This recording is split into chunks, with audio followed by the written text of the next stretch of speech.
In today's video, I'm going to teach you how to use Cursor Composer to build and edit code across multiple files.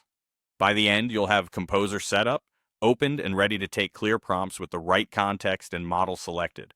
Start by downloading Cursor from cursor.com. Choose the installer for your operating system, run it, and follow the on-screen setup. If you're prompted about permissions, allow them so Cursor can install correctly. When it launches the first time, you'll see a clean editor interface that looks familiar if you've used modern code editors. Next, open your project folder inside Cursor. From the Welcome view or the File menu, pick Open Folder and select the root of your project, not just an individual file. Opening the root folder helps Composer understand your code-based structure and makes it easier to apply changes across multiple files. If Composer isn't visible yet, enable it in Settings. Go to File, then Preferences, then Cursor Settings. Under Features, look for Composer and toggle it on. In many installations, it's already enabled, but it's worth checking. After you enable it, close the Settings tab to get back to your editor. Open the Composer chat with a quick shortcut.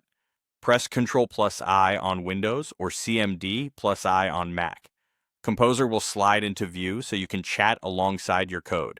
If you prefer more space, you can resize the panel to keep both your files and the conversation in sight.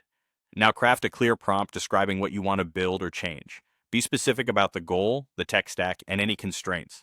For example, you could write, create a new React component for a user profile card with dark mode. Including details like file structure, styling approach, or libraries helps Composer generate changes that fit your project. Give Composer context by referencing files. Type @filename or @filename to point it to the exact files it should read or modify. You can mention multiple files the same way, and you can also attach images if a screenshot or diagram clarifies what you need. The more precise your references, the safer and more accurate the edits.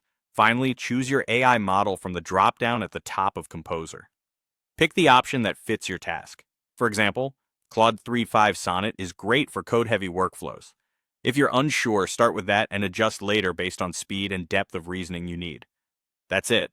With Cursor installed, your project opened, Composer enabled, the chat launched, a clear prompt written with the right context, and a model selected, you're ready to start building confidently.